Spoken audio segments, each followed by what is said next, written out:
After sweeping the Phillies, Rangers have problems putting away the Orioles and the Cubs. Welcome to Ranger Roundup with RD.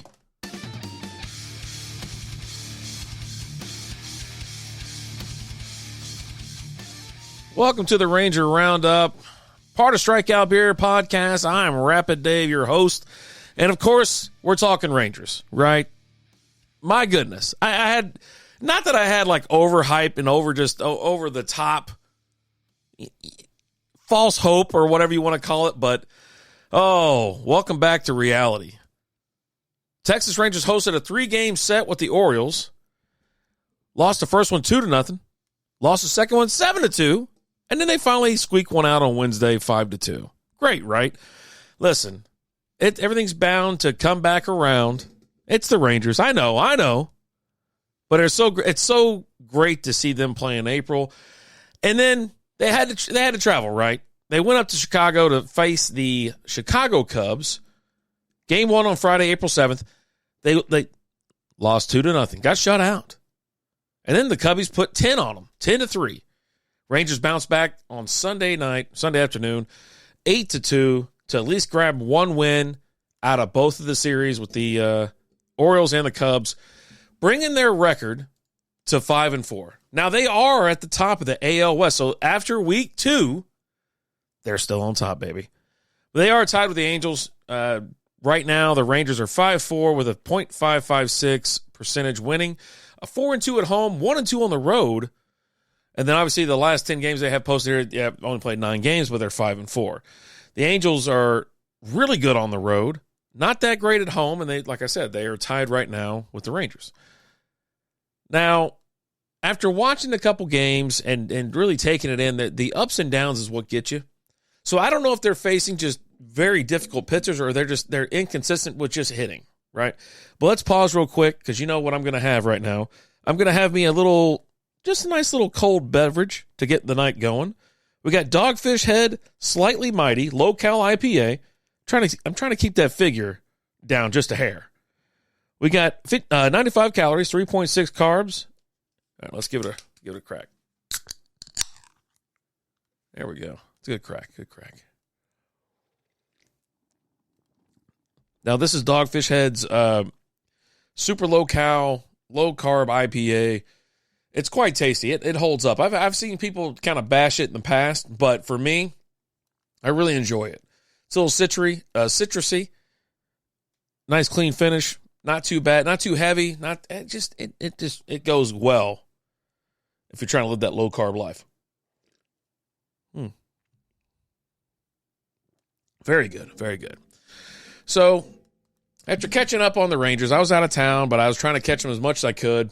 You know, luckily, if you got MLB.tv, you can watch anyone but your home team. Well, I wasn't at home. I wasn't in Texas the last couple of days, so I was able to catch a couple games. And we have some stats here that kind of don't reflect the score, right? I mean, you're putting up against the Orioles. You scored 0 the first game, 2 the second, and then finally put up 5. 7 runs in 3 games are not going to win you many ball games, right? It just isn't going to happen. Now, they slipped up a little bit and let the Orioles score 7. Listen, I understand. But, I mean, they kept them for 2 on April 3rd, which is Monday. They kept them at 2 again on April the 5th, which was Wednesday. Both those games should be won. You keep the score at 2, 3, I'd say 3 runs or less, you should be winning that ball game, especially with the hitting they have. They got some hitters. And then we move on to the second 3-game set of past week. They were up in Chicago February. That's how long you know that I've been having trouble. It's been a long week. Friday, April 7th, they get goosed by the Cubs, 2-0 again. And then the Cubbies drop 10 on them, 10-3, and then Rangers come back, finally get the stick going on Sunday, 4-9, and they got 8-2. So it just seems like it's very inconsistent. It's not like they're facing real tough pitching or anything like that. It's just an inconsistency of getting the sticks moving. Now, after all said and done, we're looking at, the person with the highest batting average on the team is Travis Jankowski. He's batting .500. But he's only, he didn't really hit a whole lot either. He's only had 4 at-bats. So I got to disqualify him, right? Next person up, Bubba Thompson, center fielder, 429. He's only had about 7 at-bats all season, right? So you kind of just got to throw that out as well. People that have had, let's see, I'm going to do a little sort real quick. Marcus Semion's had the most at-bats, 39. Nathaniel Lowe, 38. Adolis Garcia's 35. Josh Jung, 35. Corey Seager, 33, right? So just those 5 guys have had over 30 at-bats. And let me tell you where they're hitting. They're hitting 231, 263, 229, 229, 273. That's not what you want to see.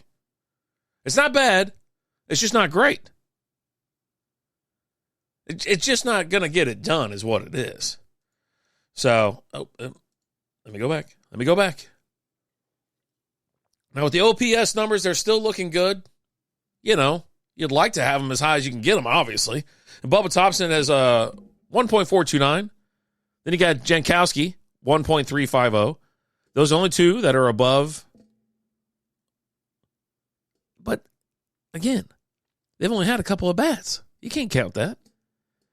It seems like, Mitch Garver, he's hitting 943 OPS, but at least he's had 19 at bats. We can qualify that. It really, right now, listen, it's beginning of the season. They're 9 games in. It's a marathon. We got to get 162. We have to get to 162, obviously. But can they somehow keep pace in a lackluster division? Let's be honest. I mean, even though the Astros have been in the division, they're, World Series champions. But where are we going to go through the rest of the season? What's coming up? What's coming around the corner? And are the Rangers prepared? That's what you really have to worry about. Now, they do have the Kansas City Royals. They're coming to town. They're going to be here actually Monday night. You're listening to this on Monday morning. They're going to be in town, 7:05 pitch. They're going to be there Monday, Tuesday, Wednesday. The Rangers should be just ready to feast on the Royals. I mean, absolutely ready to feast on the Royals. They haven't been doing that great as well. They're 3-7, so they're sub 500. And, let's be honest, the Rangers tend to do well against sub 500 teams. Who doesn't? And they'll be at home, right? And they just lost a couple games to the Giants. They've been having a tough season as it goes, right? They actually went 2 out of 3 against the Giants.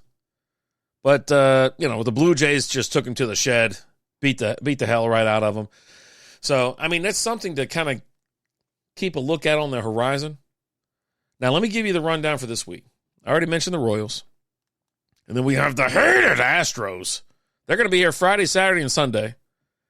Well, not here. I'm sorry. We're in Texas. But Rangers are heading down to Houston. So they have to go on the road for a weekend set. Little 3-game with the Astros. And then they get a little reprieve. They got to go back and play the Royals, but now they're heading up to Kansas City. So this week, they really have to put it on. You don't want to start slipping too quick. You got to get your wins at home when you can. And obviously the Rangers are playing great at home. They need it. They have to make it through these 3 games. I'm not saying a sweep. I'm not calling for a sweep. I'm just asking, requesting, putting in the permission slip for 2 out of 3. Let's get 2 out of 3. Go down to Houston. Let's get 1, right? The Astros have been having trouble as well. I mean, it's a coin flip every time they play. So, I mean, right now they're 4-6 with a 400 win percentage. They do pretty good at home as well, just like the Rangers. They're 3-4, but away they're 1-2. So I think the Rangers can sneak a couple out of there. I really do. We'll get lineups and things like that later on, and we'll actually probably talk about it on the Wednesday night show. But yeah, they have to listen. A sweep would be amazing if they can take care of Kansas City. It'd be phenomenal. But I'm telling you, you got to get at least 1. I'd love to see at least 1 win. Don't get swept. Don't go down to Houston and get swept. It's just going to put a big old dent in your fender. You're going to be in a bad mood coming back. Not to mention you got to go on the road again. It sets up for failure is all it is. That's all it is. But yeah, nothing really. I was super excited week one. I mean, obviously, if you've been listening to the show, it records on Sunday night. It posts first thing Monday morning. And I was very excited. Quite thrilled. Because I want to see what the Rangers can do. Very excited. They have the talent. They just have to work on the consistency. You know? Like pitching, pitching's always been an issue. It's always been an issue. Like I mentioned last week, when they had good pitching, they went to the World Series back-to-back years. They did. And they lost both. One strike. They were one strike away both years. If you want to talk about pitching, we can. It's up to you. But let's be honest. Right now, number one player, our number one pitcher, DeGrom, is posting a 5.59 ERA. That's unacceptable as a 1.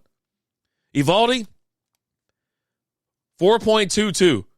Martin Perez, 2.53. John Gray, 3.0. Then you got Taylor Hearn, 7.2. Hell, you got a reliever down there. Heaney, he's got a 23.63. Listen, he's only played one game. Yeah, you look at some of these numbers and you're just kind of like, oh my God, what the hell's going on? And then you don't even know, right? You have no idea. It's unbelievable.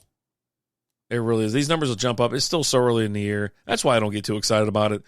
I just want to see the Rangers put a couple hits together, scratch, get a little win here and there, but stay above 500. Don't start slumping. It's too early to be in this situation. If you get worse, I mean, right now you're tied first place, right? You're above 500, and you've had 3 series so far. Great.